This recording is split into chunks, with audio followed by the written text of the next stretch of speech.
In this lecture, we're going to talk about shearing strains in the context of the Green-St Venant strain tensor. So here I have that figure that we've drawn before from our original configuration in the regular R region, three-dimensional body, and in the final configuration, the script R configuration, the deformed body.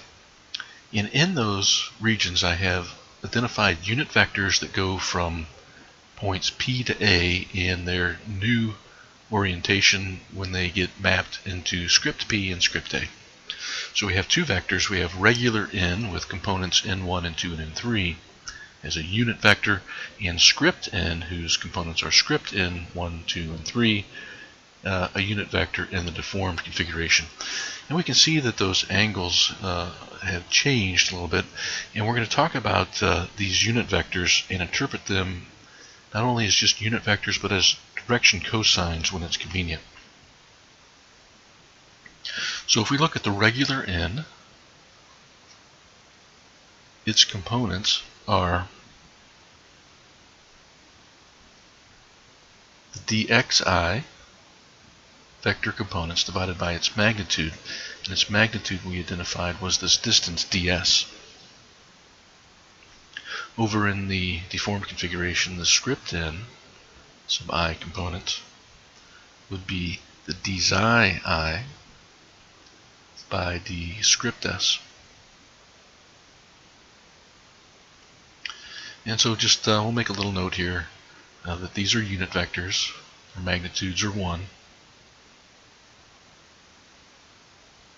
It can't be the 0 vector.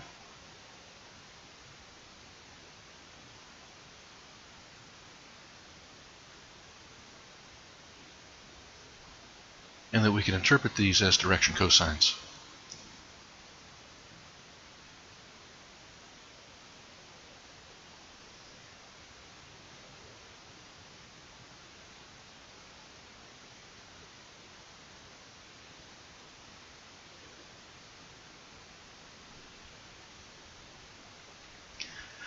Now when we do this mapping from our original configuration to our deformed configuration, we need to pick one of these as our reference configuration, kind of like what we did with the Green-St Venant strain tensor versus the Almansi strain tensor. Well, we're going to use our original configuration as our reference configuration. And so we want to write the components of the deformed unit direction vector in terms of what goes on in the reference configuration. So let's start with the script N then. Script N sub I, as we just wrote, was the dxi I by d script s. And to get us started, we're going to take a look at dxi by ds.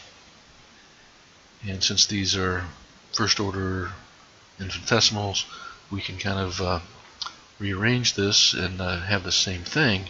If we have dxi by ds, regular s, multiplied by the term ds by d script s.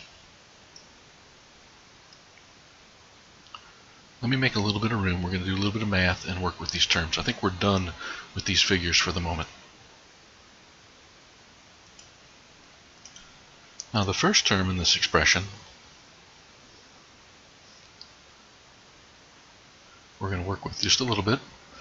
So dxi I by d regular s, we can get through our chain rule, partial of xi I with respect to xj, and then we have the xj by d regular s. Now if we recall that the final point location is equal to the initial point's location plus the displacements, then this first term in this expression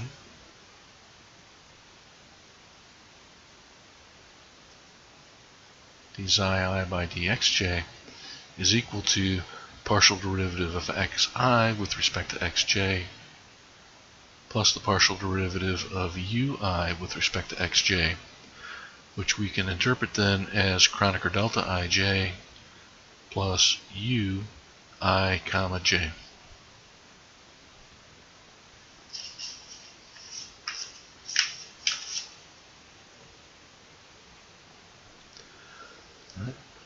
So this line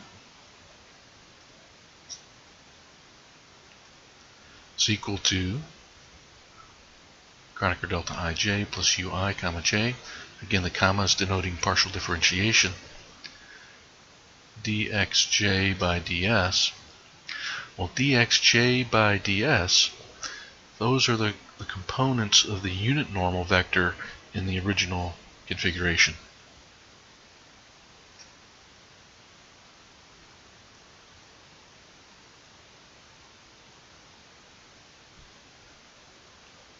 Now, since we have a j as a subscript, those will be the components in sub j. And then finally, if we go back up to our original line, the script in sub I components being equal to d xi I by d script s, then would be equal to the first term, Kronecker delta ij plus ui comma j in j, times now the second term, ds by d script s. Now we've identified this ds by d script s. That's the reciprocal of the magnification ratio, which we can also write in terms of the magnification factor. Let me make a little bit more room again.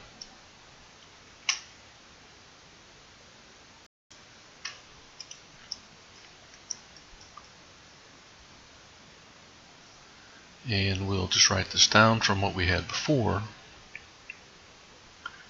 We defined our magnification factor as 1/2 d script s by ds quantity squared minus 1, which was also equal to our epsilon ij ni in j.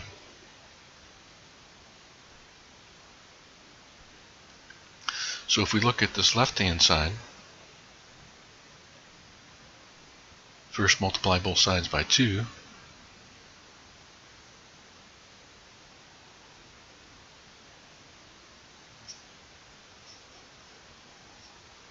and then add 1 to both sides.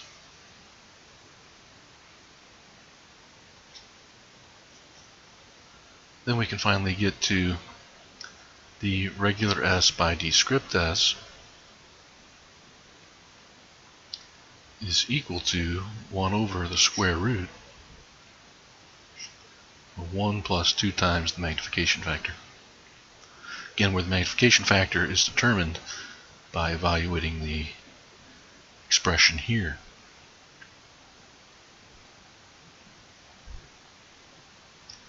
Alright, so we can go back to our very top line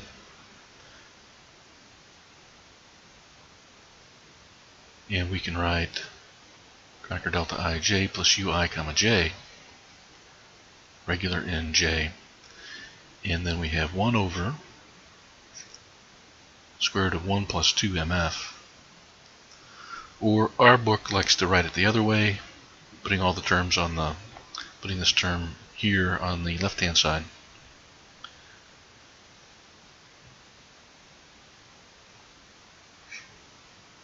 Script in sub I times 1 plus 2 mf is equal to Kronecker delta ij plus u I comma j in j. Okay, so what does this mean? What are these terms? So over on the left-hand side, these are the final direction cosines.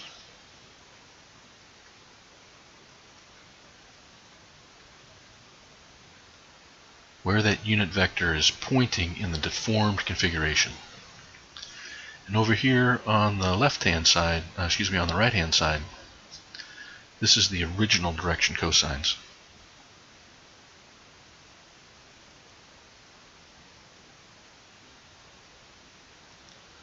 Where that unit vector was originally pointing. Now we have a factor in here, the 2mf, that has to do with the evaluation of our epsilon ij ni nj. Depends somewhat on our magnification ratio, as we see through here. And then over on the right hand side we have the Kronecker delta ij plus ui comma j. So what this is a matrix term.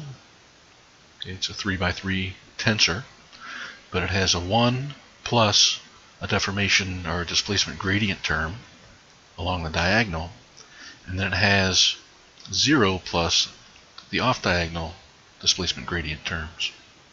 Now we'll go through and we'll evaluate this as an example, but what I want you to get out of this right now is that we have a way to map and determine final direction cosines from initial direction cosines. If we have enough information, we can also do the opposite. If we know where a final direction cosine ends up in the deformed configuration, then we can go back and we can figure out where that one initially came from if we have an understanding of the displacement field. Now that's not as strange as it might sound. Say you have an anisotropic material, and because of the grain structure, the way the texture is in the material, you have a very specific direction that you know that final direction cosine ended up. Maybe through texturing, through work hardening, we know the direction of the final direction cosines. We want to go back and we want to find out from what orientation in that crystal structure the initial direction cosines came from. If we have the mapping, if we know what the displacement field is, then we can go back and invert these matrices and figure the n sub j out.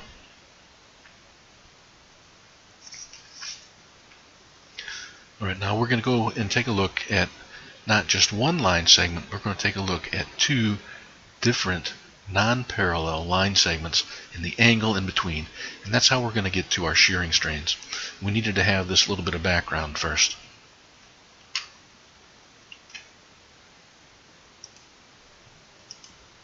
Alright, so we've been looking at one particular line segment. Now let's look at the change in angle between two different line segments. And on the left I have the original configuration, and on the right the deformed configuration. So we can think of the original, we can think of it as undeformed, and we can think of the deformed as the final configuration, kind of using those terms interchangeably. But on the left we have our regular region R. I haven't drawn the body, just these line segments. But we have unit vectors that go from P to A, that's Ni, and the other unit vector goes from another point, from point P to another point B, that's M sub I. And this is all very general. You know, in an undergraduate class in stress analysis, you probably talk about things being initially at a right angle. We don't have to look at things that are initially at a right angle. Here we have these two line segments off at any skew angle. The only restriction we're going to make is we can't have them be right on top of one another. They have to be non-parallel line segments. We're going to define the initial angle in between those two line segments as theta, this small theta, and we can even have different length line segments if we wish. So we're going to use ds1 and ds2, the regular s terms, to be the initial lengths in between P and A and P and B. So we have our three-dimensional body, we have some deformation happening, and these line segments may get longer, they may get shorter, the angle in between them may change. So that's what it looks like over on the right hand side with the deformed configuration. We're in the script R region of our three-dimensional body. We have script point A and point B and point P. We have new line lengths between the segments PA and PB, descript S1 and descript S2, and the angle now in between those two line segments is capital theta. Okay, so that's what I'm trying to represent with my capital theta.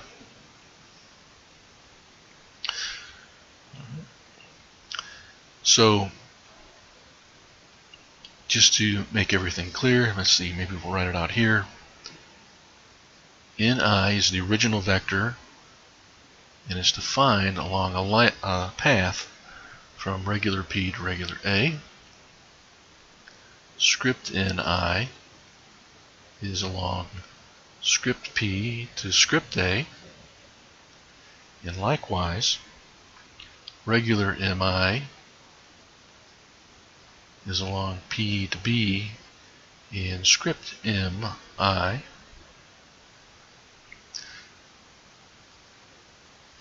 is along script P to script B. Now I think a little bit later on we're going to have to change that free index to be something else so that we can keep everything straight. But for now we can define those unit vectors, that set of direction cosines for those unit vectors, if we will, go along those directions. Well, we know how to find a cosine in between two line segments. If we go back, way back when we talked about our preliminaries, we said that if we had a vector A and a vector B, if we took A dot B, that would be equal to the magnitude of A times the magnitude of B times the cosine of the angle in between. We can represent this dot product with our index notation as the implied summation AI BI. Well, in the same way then, if we wanted to solve for the cosine of the angle in between, we would take our AI BI divided by the magnitude of A and the magnitude of B. Well, in our case, since we're dealing with unit direction vectors,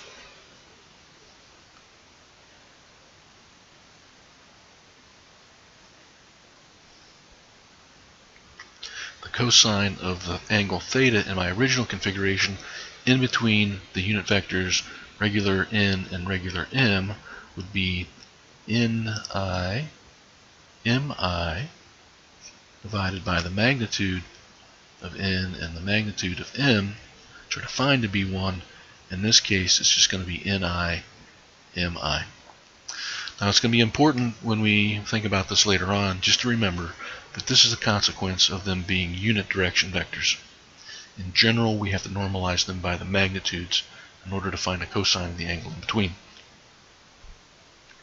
Well, likewise, if we look at the angle in the deformed medium, then the cosine of capital theta would be equal to script Ni script Mi, where we have our implied summation. So we bring that out as 3 terms. Alright, so we have our setup. Again, I'm going to make a little bit of room so we can do a little bit of math. Okay, we're going to start with the cosine of capital theta, the angle in the deformed body. So we have script Ni script Mi. Now we want to map this back into what's going on in our reference configuration. So we're going to go back and think about how we got an expression for script Ni. We said it was Kronecker delta Ij plus Ui comma j in j ds by d script s. We're writing this in this way and not in terms of the magnification factor. Alright, so let's write that in here.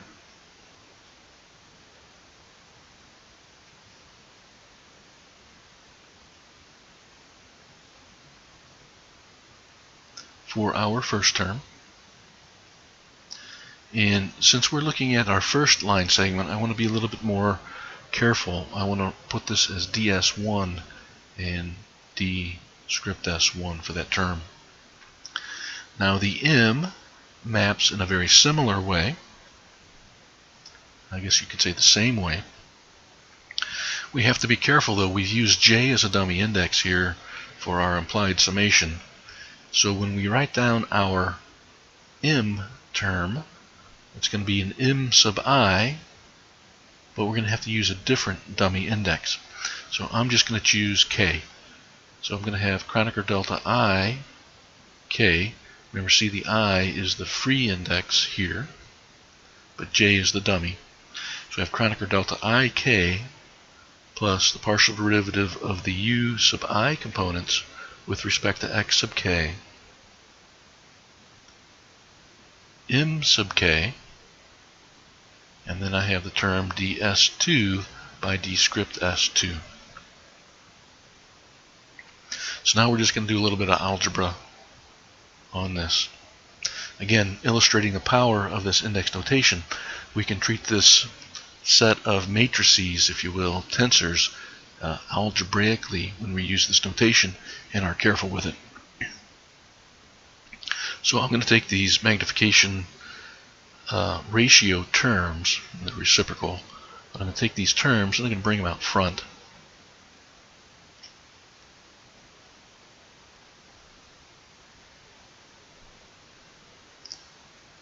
I'm going to multiply the two terms in brackets by each other. So keep an eye on me, make sure I do this right.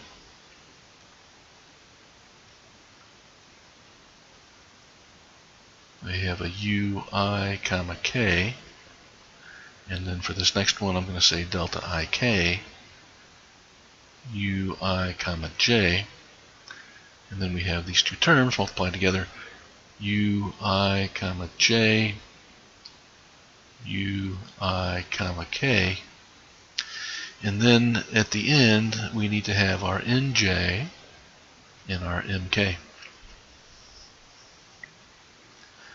Alright, let me just rewrite this real quick. And we're going to use the interpretation of our Kronecker delta as being a replacement operator on indices. So since the I is the common term, to be a little careful here, then that's going to be reduced down to a Kronecker delta jk. The I is the common term.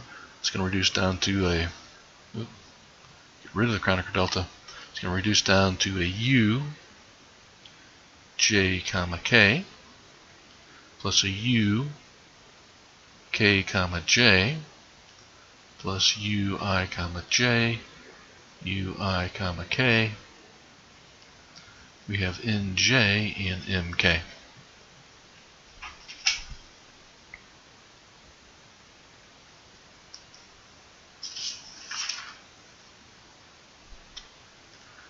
Alright,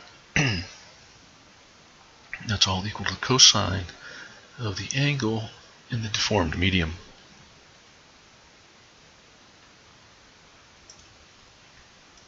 Alright, let's do a little bit more manipulations with this. I'm going to take these two terms and flip them over and bring them over to the left hand side.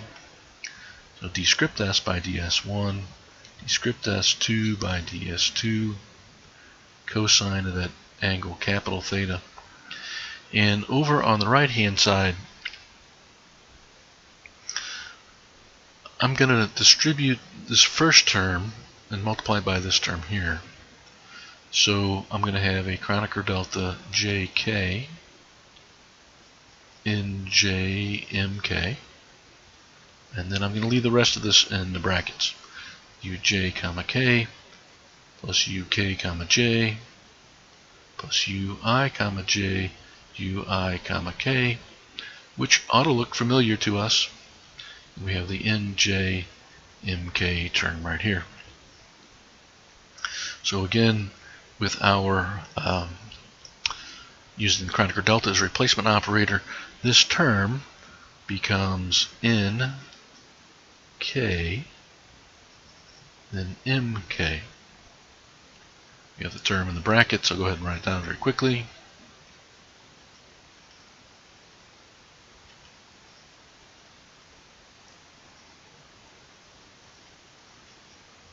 nj mk. But if we recall from the previous page, this is the cosine of the angle in the original undeformed medium. So we called this cosine little theta.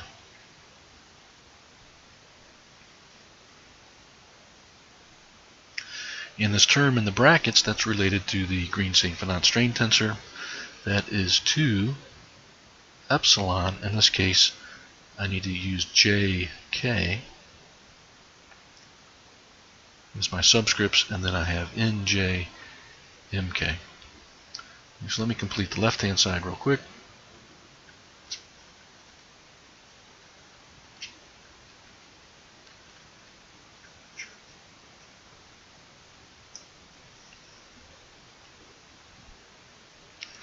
And we'll take a look at this after I make a little bit more room. Right, now if we want, we can write these magnification ratios in terms of the magnification factors. So if I group those terms together, I'm going to leave a little bit of room right here for a specific purpose. We're going to have 1 plus 2 magnification factor for segment 1 times 1 plus 2 magnification factor for segment 2, all of that under the square root. Cosine of the angle in the deformed medium is equal to cosine of the angle in the original medium plus this term for the Green-St Venant tensor 2 epsilon jk in jmk. Now what we're going to do is we're going to define this term as capital gamma, the shearing strain between segment PA and PB.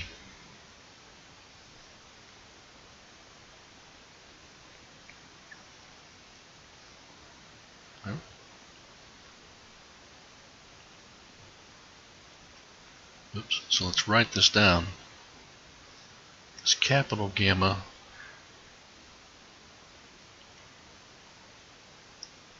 between PA and PB is the shearing strain.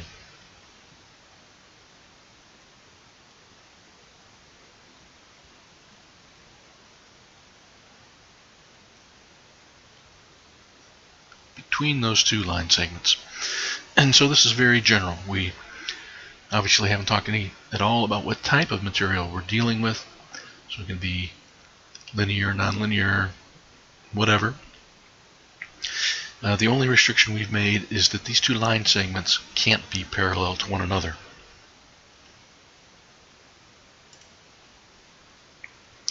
So that's kind of interesting, and that's how we can find that quantity. Just like we did for normal strains, let's take a look though and relate this back to our kind of our basic definition from mechanics of materials of what shearing strain is all about. Now if you remember from mechanics of materials, let's just say elementary stress analysis,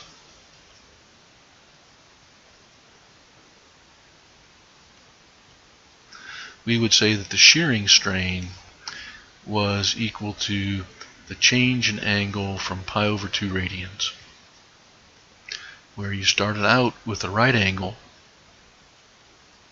and something happened and that angle changed and became theta star, and so we would say that the engineering shearing strain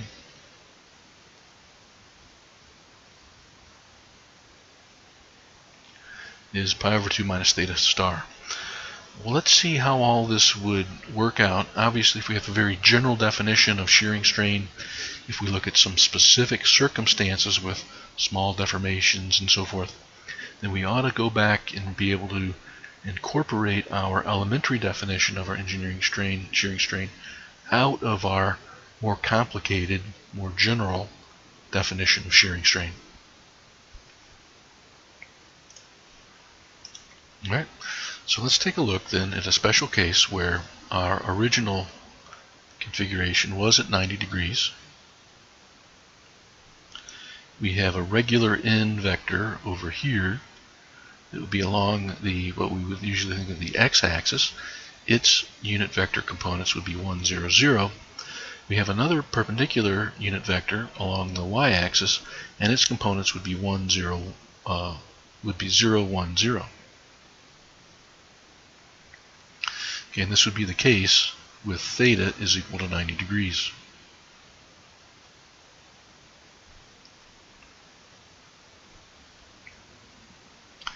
We're also going to take our original line segment lengths and assume, since we don't have any large deformations, that after the deformation those line segment lengths stay about the same. Okay, this would be similar to the argument that you would make that if a line segment moves along an arc, as long as it doesn't move very far along the arc, the horizontal distance is about the same. So we're going to take d script s1 to be approximately ds1 and d script s2 to be approximately equal to ds2. Okay, now in that case, our shearing strain between these two segments, if we call this P and this A and B, shearing strain PA to PB would be equal to d script S1 by ds1, d script S2 by ds2. That would be equal to about 1. We call that cosine capital theta, which would be equal to the cosine of theta, the lowercase theta. Cosine of 90 degrees is 0. And then we have this term 2 epsilon jk in j mk. All right, let's take a look at this in just a little bit more detail. Suppose we have a fully populated Green-St Venant strain tensor. I'm going to put all these terms in here. It's symmetric. I'm going to write it as if it is not for right now.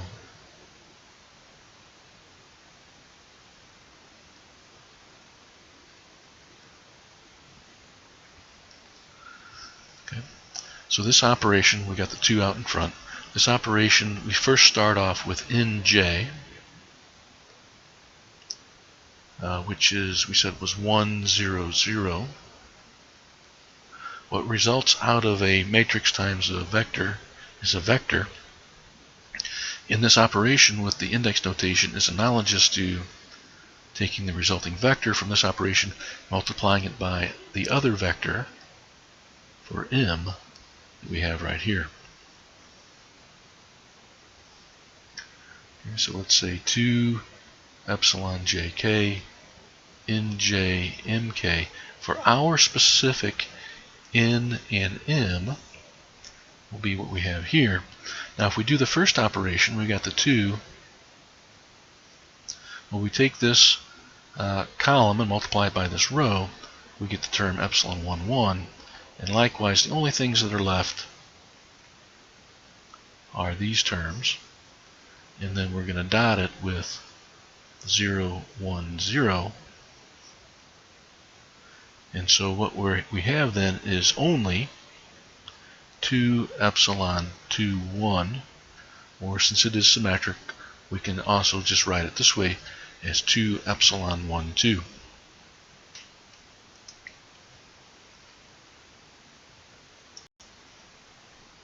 All right, now let's take a look at the cosine of the capital theta term. Well, the cosine of the capital theta term we can write as a phase-shifted sine term. So in terms of radians, be pi over 2 minus the capital theta term. And if we have small deformations, very small changes in angles, the sine in radians is approximately equal to its argument in radians. So we have pi over 2 minus this capital theta term. That would be equal to 2 epsilon 1, 2.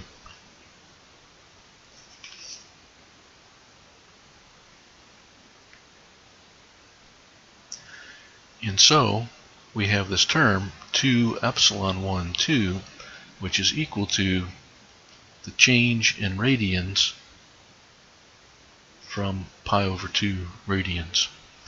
So that is very similar to our definition that we had from our elementary analysis,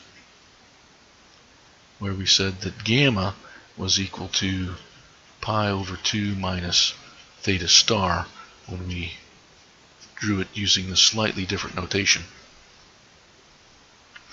Now there's something very important here that we need to talk about. Is we see this as 2 times epsilon 1, 2, and this is gamma. This is known as the engineering shearing strain.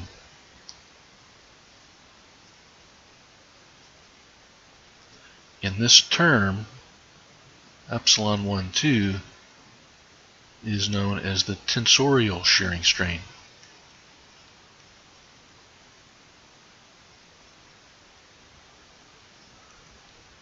we're going to learn about tensor transformations and what makes a tensor.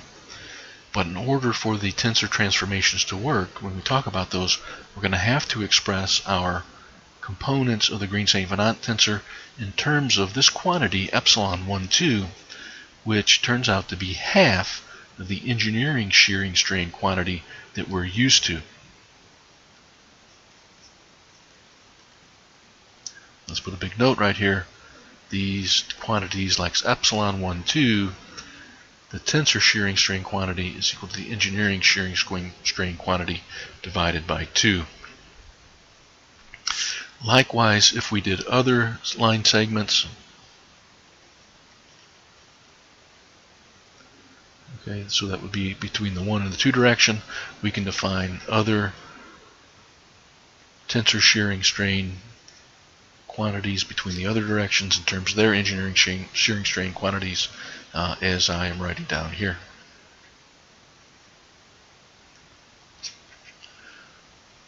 Now, when you deal with things like strain gauges, typically strain gauges, the way they're set up and calibrated and used, things like strain gauges end up using engineering shearing strain quantities. Finite element programs that you would use typically end up giving you output in terms of engineering shearing strain quantities. All the math that goes into the finite element is done based on tensor shearing strain quantities if they're using tensor transformations. So be careful about the difference between engineering shearing strain and tensor shearing strain. We have that factor of 2 going on. Let's make a little note of that.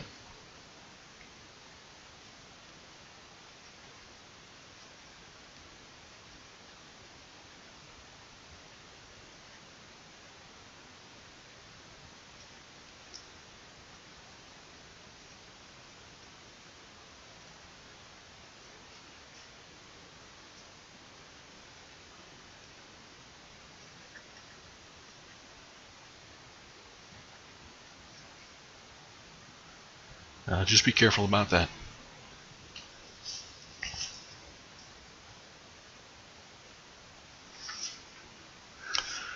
Alright, so that concludes our discussion with respect to shearing strains. So now we have a way to interpret what goes on for a line segment in the undeformed medium and the deformed medium by taking a look at cases where these two vectors n and m are the same vector. Okay, that would give us normal strains. And we have a situation where we can take a look at what happens to the angle between two different vectors, and that would give us something to do with the shearing strain in our deformed medium. Okay, so what I think I'm going to do now is we've seen a lot of equations and we've gone through a lot of lecture time. I'm going to try to briefly summarize some of the important equations that we've come across so far. And then after that, I'm going to give an example where we use some of these equations. I think I'm going to make 2 separate videos for those.